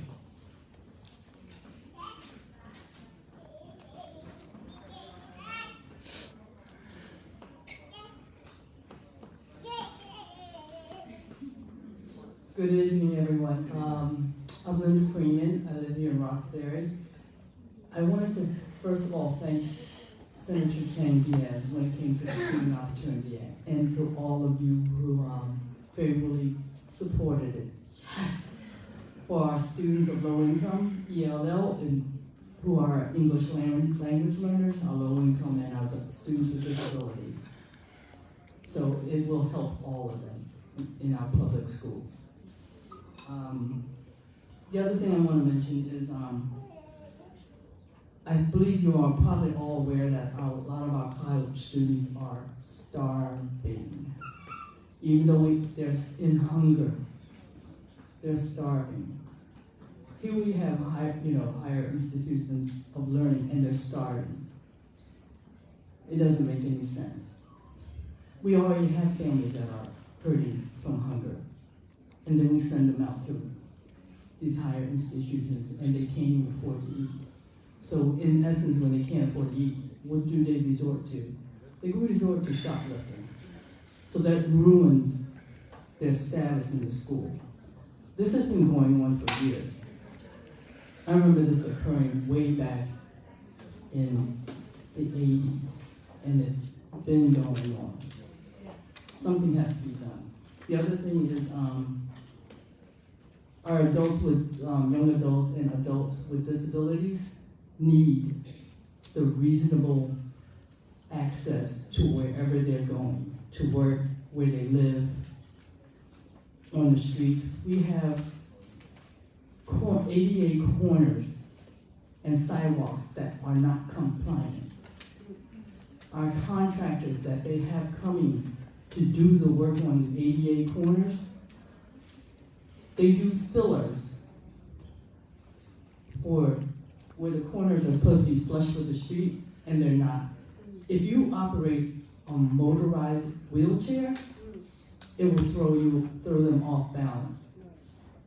And that's crucial. So the only thing it's good for are the delivery drivers. It also is detrimental to drivers who are not aware that that corner humps over if you're making a turn. It's also detrimental to parents with strollers. You have those in the strollers, and then you also have one in hand. Thank you.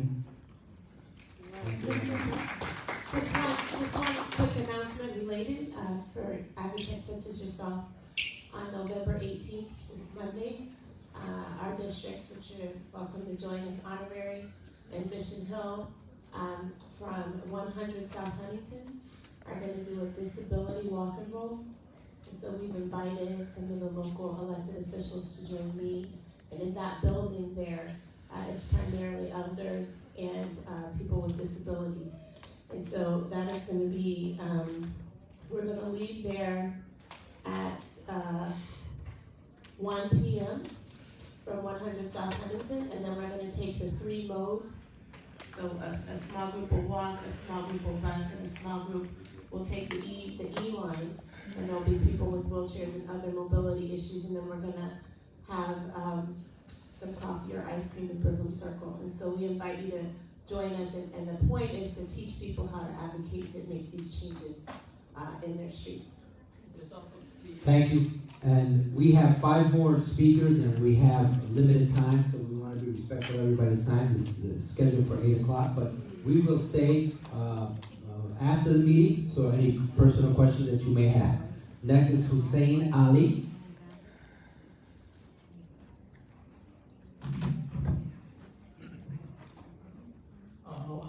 Thank you all for coming.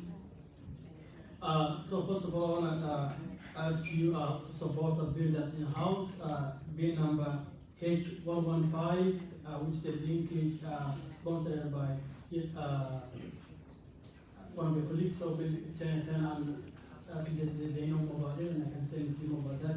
It's more like to buy affordable housing, depending that can be institutions can pay their fare, and hopefully that we can get funding more affordable housing. And back to affordable housing, we have a lot of issue housing, and most of you guys know the issues like affordability, who can afford it. And what the city or the program affordable, when we say is that, oh, we're building affordable, what kind of affordable housing they built? Some point about the affordable and what's been built in the city. I saw there's a lot of affordability housing. Oh, we built 1,000 affordable housing. But the truth is like 1,000 affordable is 1 bedroom, 2 bedroom. So 1 bedroom, 2 bedroom is who's affordable? So the question is like, we have to revise like what's affordable if we are supporting most people who are struggling in our families. But the affordable units are 1 bedroom, studios, 2 bedroom. One example, we're reviewing a project in somewhere in Roxbury, and we're talking about over 100 units affordable ownership. Less than 10 units are 3 bedroom, the rest 1 bedroom, 2 bedroom. So my question is, who are affordable for this? How that possible? So I will ask you maybe to revise on that and maybe send an affordable for who? Instead of affordable. Another one, in terms of the jobs, I mean, there's a lot of opportunity happening in the state, the city, but unfortunately, most of them, we have like, oh, inclusion for who? Some of us, like as immigrants, newcomers, we're not at the table, we're not included, like, oh, immigrant, but what kind of immigrant? I will talk about all immigrants. So how can we make sure like these jobs are distributed equally, and make sure like when we come to the jobs invested, like, hey, who's been built? What the outreach? How do you hire? What's the hiring process? Instead of having, oh, we have inclusion process. But it was one of like, if you guys maybe ask them like every job in Boston, make sure like being distributed fairly for all communities. And lastly, in terms of this, I think one, I was talking a lot with Senator Taylor is more about the 2020 census. And I think that's more important for a lot of our communities, especially when it comes to the immigrant community, people of color, and someone who was following the last few months, almost for the last year, like the process, the outreach, the way being distributed, where the job is, the way being the seat of in the state are growing is not going well. Mainly because of the asking, like, hey, we have like job fair or locations, but there's no like, if we're trying to reach out all communities, how can we make sure everybody being hired? How can we make sure like the target communities, where the immigrants, people of color, these communities be reached out and make sure like they are people who can aware what is important on that. Thank you. Thank you very much. And we do have folks from the census here who are looking for folks to apply. Right there. Right there. So, I mean, Doug is there, but like, I'll talk there. But yeah, we talk. We ain't gonna get everybody hired tonight, but we're gonna try to get at least one. Thank you, Ms. Sally. Next is Barry Lawton, and then Jacqueline Fonseca will be next. Good evening. First, let me thank you for coming out here. I should say, I believe 3 years ago, I attended one that you had at Hibernian Hall. So I'm going to just address those issues that I brought up in at Hibernian Hall first. First, it was the pedestrian sticks, the quality of life in our community. I noticed a piece of legislation here where you are looking for data. I don't need to look for data when I can look at Tremont Street from the Mass Pike to Mass Ave and see that there are more pedestrian sticks on that stretch on one street in the South End than in all of Mattapan, Roxbury, and Dorchester. It's a project I've been working on for a number of years. Our lives are of value too.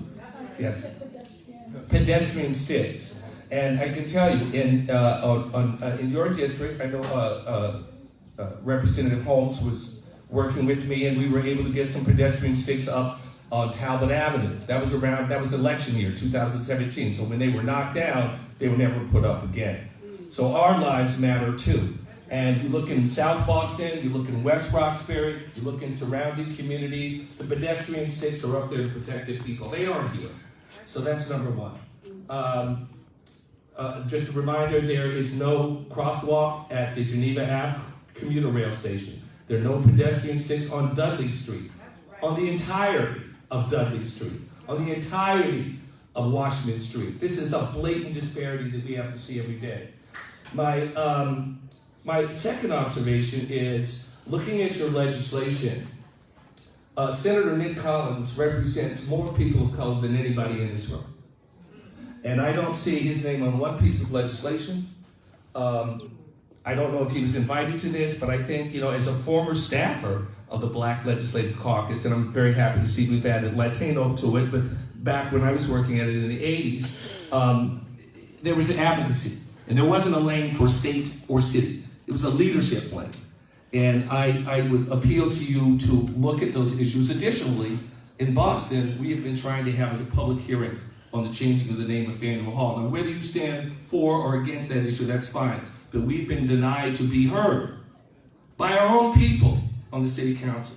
I would like to thank some of the representatives that have supported that, and I would ask that at least we practice the democracy we preach, and that you help us be heard. Additionally, the other issue that I brought up at the last meeting was the MCAS. I'm a retired teacher, taught 25 years in the school system. It was an act of the legislature that made MCAS a graduation requirement. Although private schools don't have to have that requirement, Catholic schools don't have to have that requirement. There are major questions with this test. We've had 13 years of our kids meeting the requirements of their school districts, yet not being granted the diploma.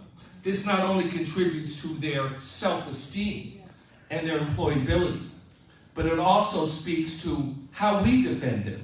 This situation is an inequity that is hurting our people, and I would like to see some action on this. And I believe it was the Education Act of 2006 that changed this to a requirement. It's a blatant inequity, and I believe that it should be fixed. Finally, I have a more personal issue. I have been in a fight with the Family and Probate Court for 11 years to fight for my children.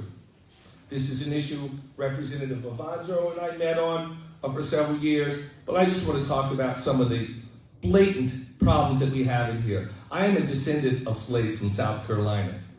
I never knew what a slave felt like until I walked into that family probate court. For 3 years, I paid child support for a child that I had. 2 children that I had. There were no judges of color on that court for over a decade. I believe there's one there now. My children were sent back into a home that was declared in neglect by DCF.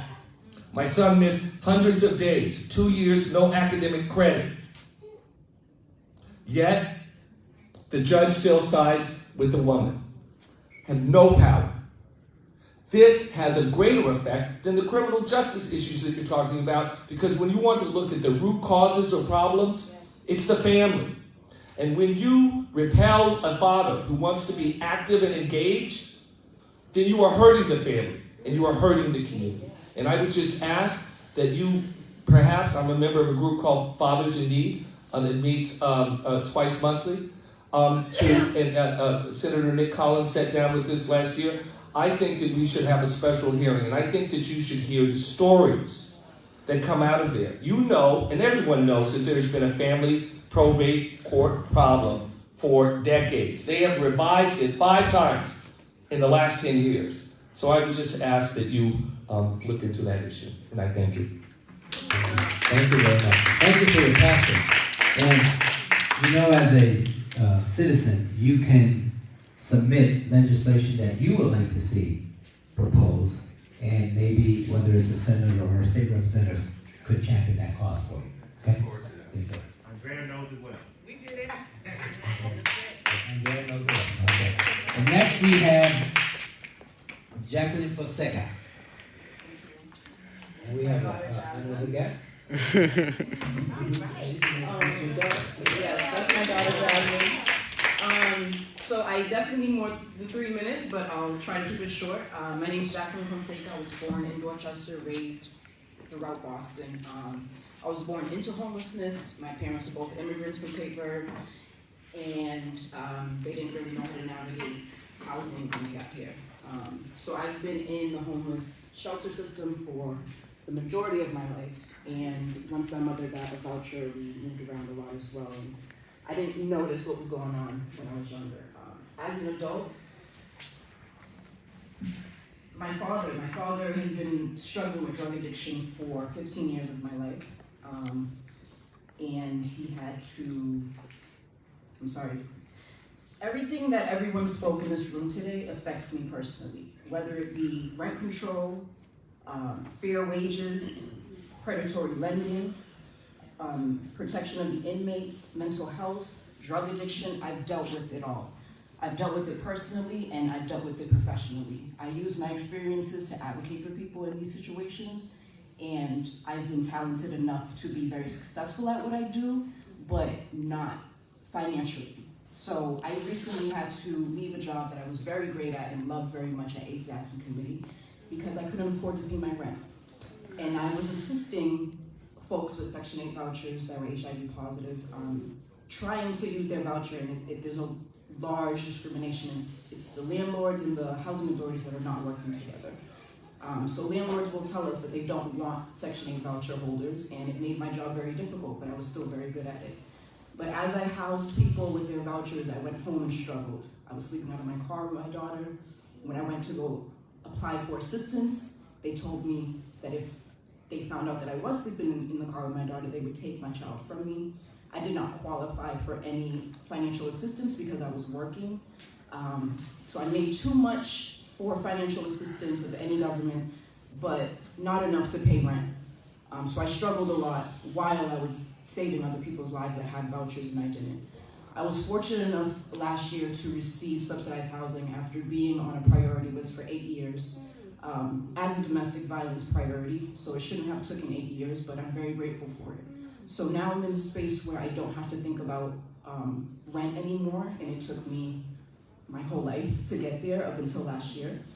And I believe I have solutions. So I was going to talk about the solutions, but this is an extremely rough draft of what I stay up all night trying to create to help people that's been in my shoes and the people that I'm advocating for as well. I believe that as a community that we can take some of this rent money or just take some of the money that we're working really hard for and create our own funding system to sponsor people to be landlords and business owners and bring people that were displaced from Boston back into Boston. I just want to make a point about the gentleman that spoke prior to me. When I was working at AIDS Action Committee, I helped a gentleman that was receiving SSI, 65 years old, and he was still paying child support for a child that is 35 years old. And he had custody of her since she was 6. So for 29 years, he paid child support for a child that is no longer a child and has children of her own.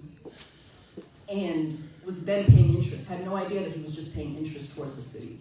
So it wasn't until I looked at that, and I'm a housing advocate, it was really not my business to look at his child support, but it bothered me so much that the system's corrupt. And I'm sorry, I'm really nervous, I'm really emotional, I'm really excited that you guys have even brought this together, but I've been on both ends of it, and I don't see much of a solution unless we help ourselves, because I don't think that anyone above us cares enough or has been through what we've been through, and they don't have the solutions. So if we're able to finance ourselves, the people in our community have all the ideas, they just don't have the money.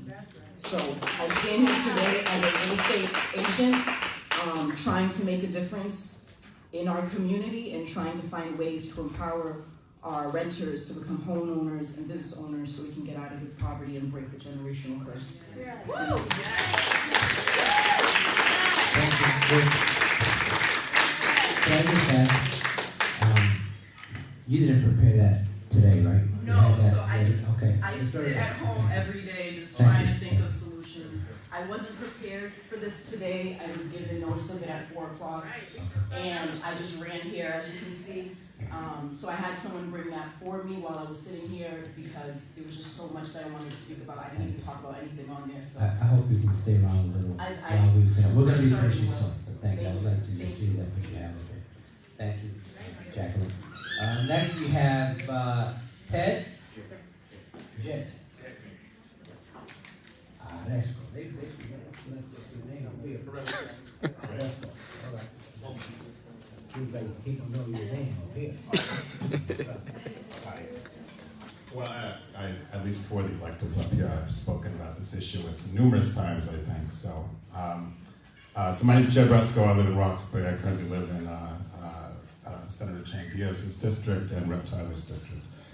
I'm here to speak about, but that place fell through, flawed, HOA's bad. So, but I'm here to speak about a shared parenting bill. So with all due respect, Rep, we don't need to go and file, ask our legislator to file a bill. We have a bona fide bill that's been kicking around the legislature for at least 20 years.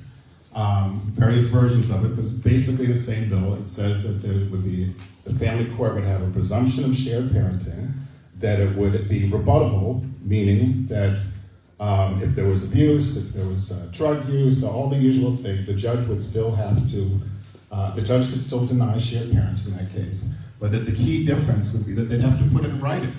And so just like many of you want to collect data, and rightly so, on traffic stops, I think that the collecting of data as to what's happening with men and also what's happening in other situations, same-sex couples, where we also have sole custody being awarded and the other parent being separated from the kids and vice, all those kind of things would be in paper, and we would know. The data would be collected. We would know.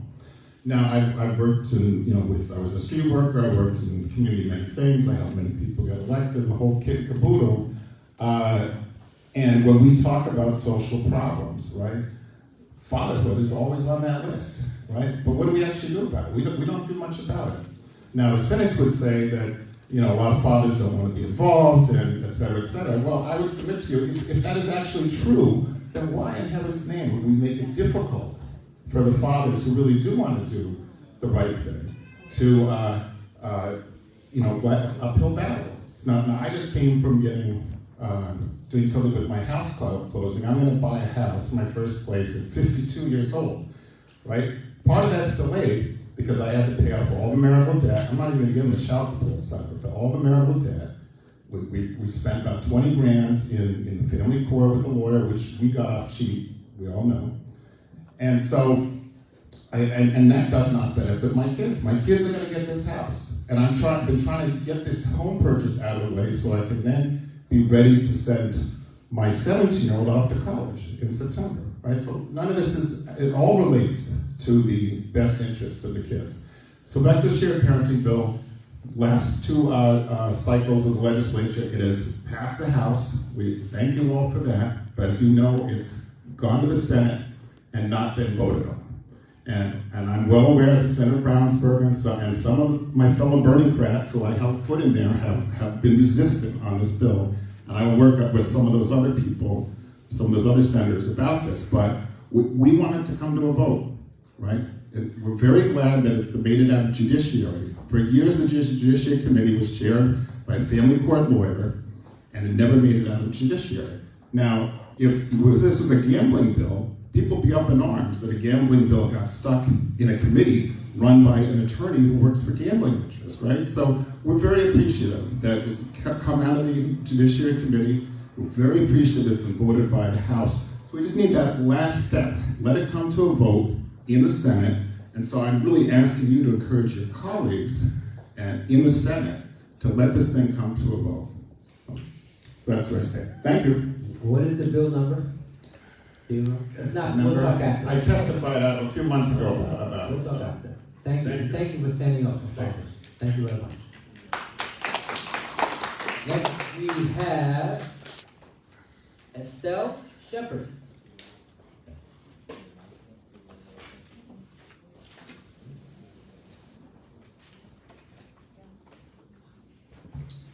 Thank you, Chairman. I'm not going to take up much of your time. First, I want to thank you guys for having this listening session because it was an eye-opener for me. These are issues that are real. So what I'm hoping that you will continue to work with the 2020 census because if they're not counted, there won't be any funds to pay for a lot of these programs.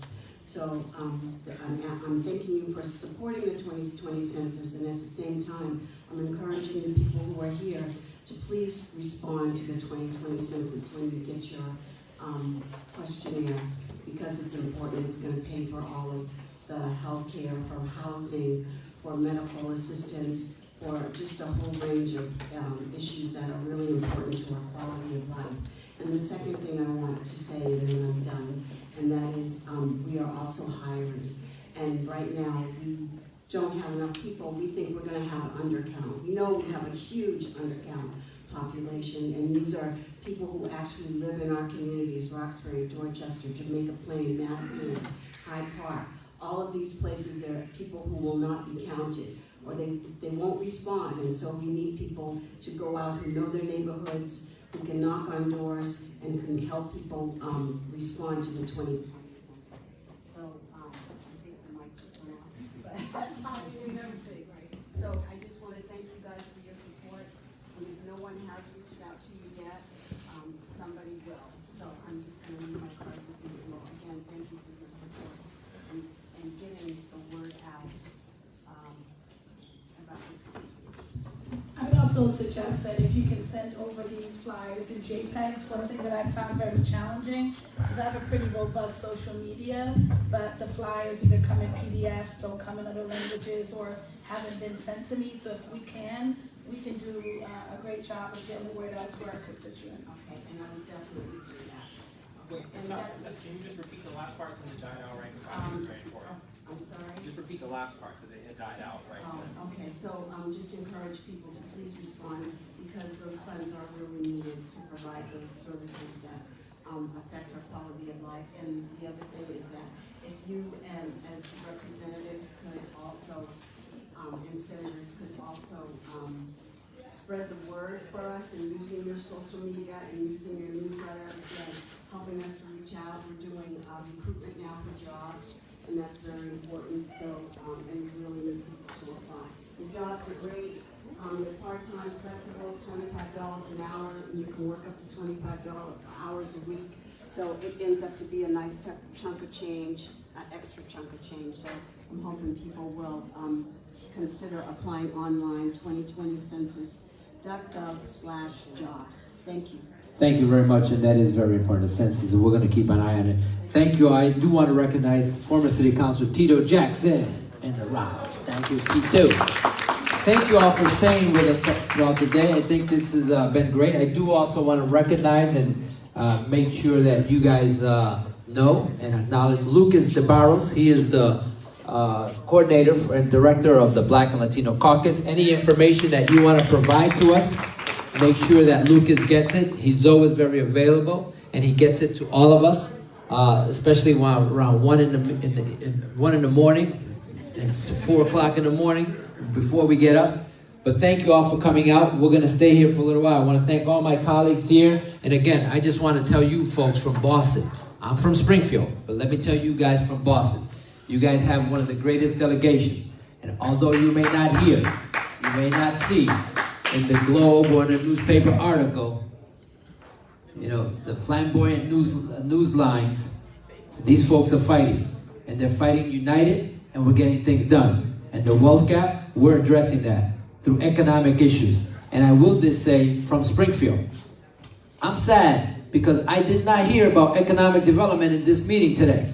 I didn't hear about the business community and how we need to create more opportunities for people to own their own business. And in Springfield, we heard that loud and clear. So let me tell you, I come from the business background, and I tell you, and these guys know, we want to create 1,000 new Black and brown owned businesses, and we want policy and funding to help you do that. If we can give tax breaks to the wealthy and the corporations, we can give money to our communities to own their own homes, build their own businesses, and own our own communities. Thank you very much and good night. Buenas noches.